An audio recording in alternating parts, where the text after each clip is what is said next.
हाँ, आप कर सकते हैं। हृदय की अंतर्निहित अच्छाई। दाजी हृदय से स्वीकार करने और इससे मिलने वाले फायदों पर कुछ विचार प्रस्तुत कर रहे हैं। वे कहते हैं, ये है जिसकी वजह से हम हर चीज को अपने हिस्से के रूप में स्वीकार कर पाते हैं। इसलिए जो कुछ भी हो सकता है वह हमेशा हम सभी के लिए होगा। उनके द्वारा प्रस्तावित गतिविधि का आनंद ले जो हमें अपने को बनाए रखने में सहायता करेगी। अपनी देखभाल। प्रिय मित्रों, हम सभी में अच्छाई अंतर्निहित है। हमें अच्छा बनने के लिए सोचना नहीं पड़ता, ये बस हो जाता है। उदाहरण के लिए, जब कोई आपसे आपका नाम पूछता है तब आप सोचते नहीं हैं, यह आपके मुंह से स्वतः निकल आता है। क्या सच बोलने के लिए प्रयास या कल्पना की जरूरत पड़ती है? केवल झूठ बोलने के लिए प्रयास की जरूरत पड़ती है। अच्छाई तो स्वाभाविक रूप से भीतर से प्रवाहित होती है। अपनी अंतर्निहित अच्छाई को प्रकट करना सहज है।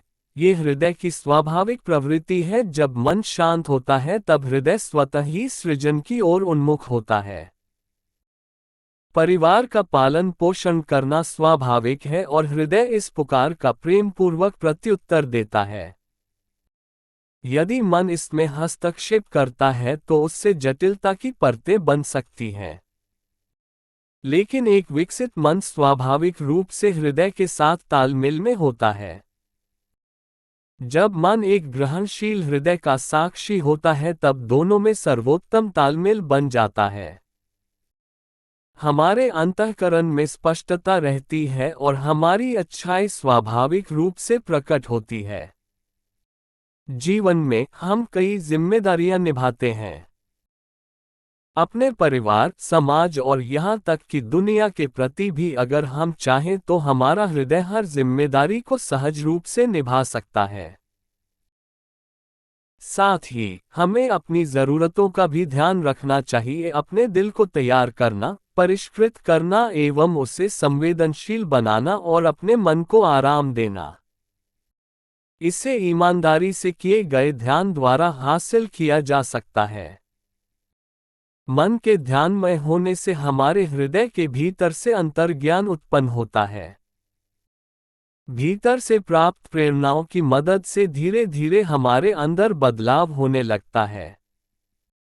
ध्यान इस बदलाव में सहायता करता है जिससे हम बेहतर इंसान बनते हैं। तब हम अपने व दूसरों के प्रति अपने कर्तव्यों को ज्यादा अच्छी तरह समझ पाते हैं और उन्हें स्पष्टता व दिल से पूरा कर पाते हैं। अपनी प्रभावशीलता या कौशल की तुलना दूसरों के साथ करने की कोई जरूरत नहीं है। यह अहंकार का सही उपयोग नहीं है। जब हम दूसरों का अवलोकन करते हैं तो ये प्रेरणा प्राप्त करने के लिए हो सकता है। अहंकार को नियंत्रित करने का सही तरीका है खुद से प्रतिस्पर्धा करना। ऐसा करके हम पहले से बेहतर बनकर लगातार अपने में सुधार करते हैं। इसके परिणामस्वरूप हम अपने लिए उच्चतर से उच्चतर लक्ष्य निर्धारित करते हैं।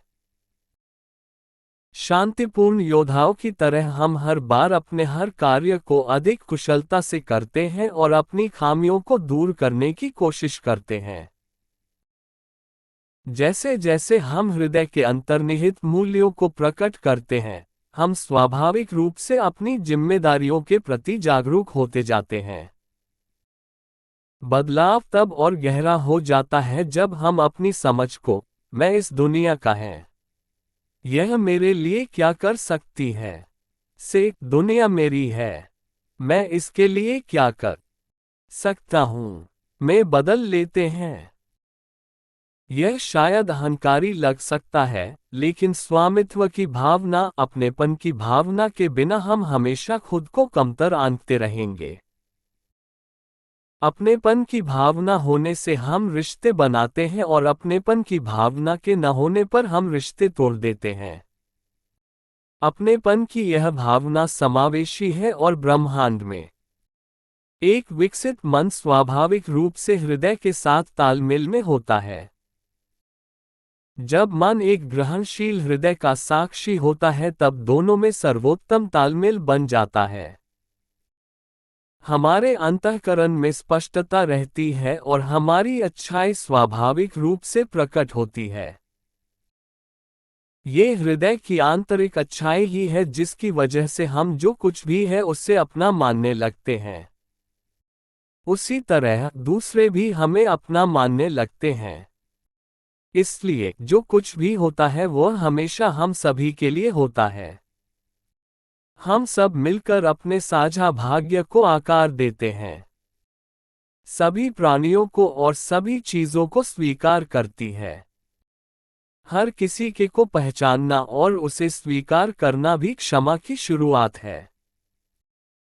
हृदय से स्वीकार करने से हम किसी भी चीज को सहन करने या उसके आगे समर्पण करने की जरूरत से आगे बढ़ जाते हैं। ये हृदय की आंतरिक अच्छाई ही है जिसकी वजह से हम जो कुछ भी है उससे अपना मानने लगते हैं। उसी तरह दूसरे भी हमें अपना मानने लगते हैं। इसलिए जो कुछ भी होता है वह हमेशा हम सभी के लिए होता है। हम सब मिलकर अपने साझा भाग्य को आकार देते हैं। गतिविधि 1। इस वाक्यांश पर विचार करें। आपके लिए इसका क्या अर्थ है? अपने विचार अपनी डायरी में लिखें। गतिविधि 2। कुछ मिनटों के लिए इस विचार पर ध्यान करें कि हर कोई प्रेम और भक्ति भाव से भर रहा है और उनमें सच्ची आस्था दृढ़ हो रही है। ईश्वर करे पूरी धरती शांति, प्रेम और प्रभु कृपा से भर जाए। गतिविधि 3। आज से ही अपने हृदय में और अपने संपर्क में आने वाले सभी लोगों के हृदयों में अंतर्निहित अच्छाई को देखने का अभ्यास करें। 1। सुबह अपना दिन शुरू करने से पहले ये संकल्प याद करें और विभिन्न परिस्थितियों में इसका अभ्यास करने की कल्पना करें। इसे अपने आप से लेकर अपने प्रियजनों, अपने समुदाय, अपने सहकर्मियों और रेस्तरां, किराने की दुकानों तथा अपने शहर आदि के कर्मचारियों तक विस्तारित करें। मन में उठने वाली भावनाओं पर ध्यान दें। 2। यदि कोई ऐसी परिस्थिति बन जाती है जब आप किसी से चिढ़ जाते हैं या क्रोधित हो जाते हैं तो थोड़ा रुकें और यह विचार लें कि उस व्यक्ति के हृदय में अच्छाई है, भले ही आप उसे तुरंत न देख पाएं। उस व्यक्ति के लिए इस प्रार्थना के साथ विराम समाप्त करें, ईश्वर करे वह नकारात्मकता से मुक्त हो जाए। 3। दिन के दौरान रुकें और अपने आप को याद दिलाएं कि आप में और दूसरों में अंतर्निहित अच्छाई है और यह आपके हृदय से प्रसारित हो रही है। आपकी आगे की यात्रा के लिए मेरी शुभकामनाएं। दाजी। अपने सामर्थ्य को उजागर करें। संज्ञानात्मक विकास के लिए ब्राइट माइंड्स का मार्ग अपनाएं। शिक्षा के लगातार विकसित हो रहे परिदृश्य में ब्राइटर माइंड्स कार्यक्रम एक परिवर्तनकारी अवसर के रूप में उभरा है जो बच्चों की संज्ञानात्मक क्षमताओं को बढ़ाने और उनमें अवलोकन करने की क्षमता विकसित करने के लिए बनाया गया है। ब्राइटर माइंड्स में बौद्धिक और व्यक्तिगत विकास को तेज करने के लिए अत्याधुनिक सिद्धांतों को व्यावहारिक तकनीकों के साथ एकीकृत किया गया है।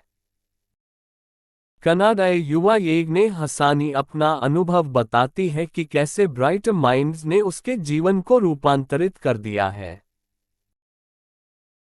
नाम वेगने है। मैं 14 साल की हूं और 7 साल की उम्र में मेरे माता पिता ने मेरी शैक्षिक यात्रा को बेहतर बनाने के लिए ब्राइटर माइंड्स से मेरा परिचय कराया।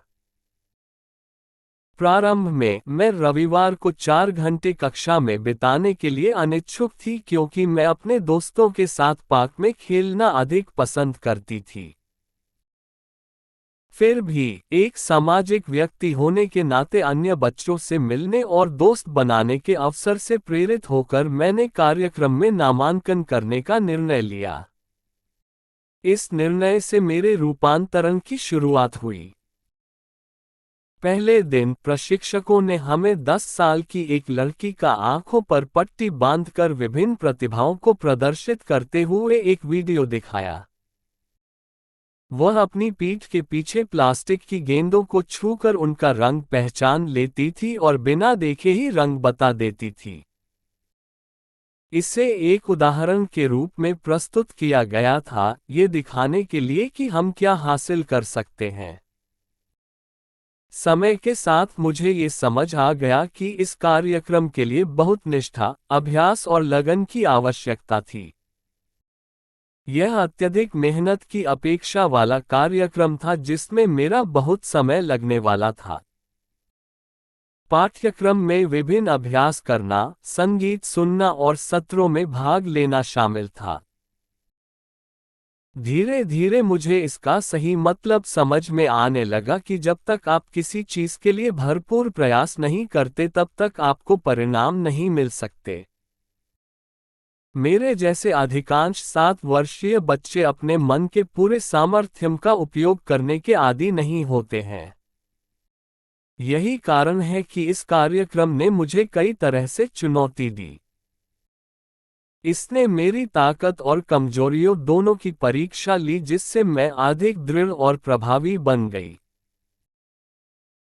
हालांकि मेरे माता पिता, शिक्षकों और साथियों को मेरी प्रगति स्पष्ट दिखाई दे रही थी, फिर भी इस पर कायम रहने और उन्हीं अभ्यासों को निरंतर करते रहने के संघर्ष ने मुझे अत्यधिक अधीर बना दिया। घंटों के अनुशासन और दृढ़ संकल्प के बाद अभ्यास मेरी आदत बन गया। अब मेरे पिता को मुझे अभ्यास करने के लिए याद दिलाने की आवश्यकता नहीं थी, मेरी माँ को मुझे सत्रों के लिए प्रेरित करने की आवश्यकता नहीं थी और मुझे लंबे घंटों के अभ्यास का डर भी नहीं रहा। इसके बजाय मैं अभ्यास करने के लिए उत्सुक रहती थी, अपने पिता से पूछती थी कि क्या वे आकर मेरी परीक्षा लेंगे। मैं सत्रों में भाग लेने को लेकर उत्साहित थी और अपनी माँ से जल्दी पहुंचने के लिए कहती थी ताकि मैं कक्षा में सबसे पहले पहुंच सकूं। मैं नए कौशल विकसित करने और अपनी क्षमताओं को बेहतर करने का अवसर पाने के लिए आभारी थी। जैसे जैसे वर्ष बीतते गए, मैं बड़ी होती गई और शैक्षणिक योग्यतानुसार आगे बढ़ती गई। प्रत्येक कक्षा पिछले से थोड़ी अधिक चुनौतीपूर्ण होती गई। कई बच्चे ऐसे में अभिभूत होने लगते हैं और भावनात्मक रूप से थकावट महसूस करते हैं। मैंने इसका प्रत्यक्ष अनुभव किया है। ऊर्जा से भरपूर एक बहिर्मुखी बच्चे के रूप में मैं अक्सर विचलित हो जाती थी और थोड़ी थोड़ी देर में मेरा ध्यान भटकने लगता था। इससे कक्षा में केंद्रित रहना, दिए गए कार्य को पूरा करना और पढ़ाए जा रहे विषयों को समझना मुश्किल हो रहा था। ब्राइटर माइंड्स में दाखिला लेने के बाद सबसे पहले मेरे व्यवहार में बदलाव पर मेरे शिक्षकों का ध्यान गया। केवल 3 सप्ताह के भीतर मुझमें जबरदस्त सुधार हुआ। सहसा मैं प्रश्नों के उत्तर दे रही थी, बिना किसी भटकाव के अपना काम पूरा कर रही थी और मेरी परीक्षाओं के अंक काफी तेजी से बढ़ रहे थे। 5वें सप्ताह तक पहुंचते पहुंचते मेरे परिवार और दोस्तों का भी ध्यान मेरी प्रगति की ओर जाने लगा और मुझ में इतना अधिक सुधार देखकर वे आश्चर्यचकित रह गए। मेरे विकास में सहयोग देने वाले निम्नलिखित प्रमुख तत्वों के बिना इनमें से कुछ भी संभव नहीं होता। एक महत्वपूर्ण स्तंभ है सहयोग। अभिभावकों के पर्याप्त सहयोग के बिना हमारी प्रगति में कठिनाई आ सकती है। धैर्य और अनुशासन भी जरूरी है। माता पिता को यह समझने की जरूरत है कि परिणाम 2 सत्रों में ही सामने नहीं आते हैं। धैर्य और निरंतर प्रयास से प्रगति होती है। बच्चों को भी यह समझना होगा कि विकास में समय लगता है। लगन और अभ्यास से ही अच्छे परिणाम मिलेंगे। प्रतिदिन अपने बच्चे के साथ माता पिता के अभ्यास करने से ही सर्वोत्तम परिणाम मिलेंगे।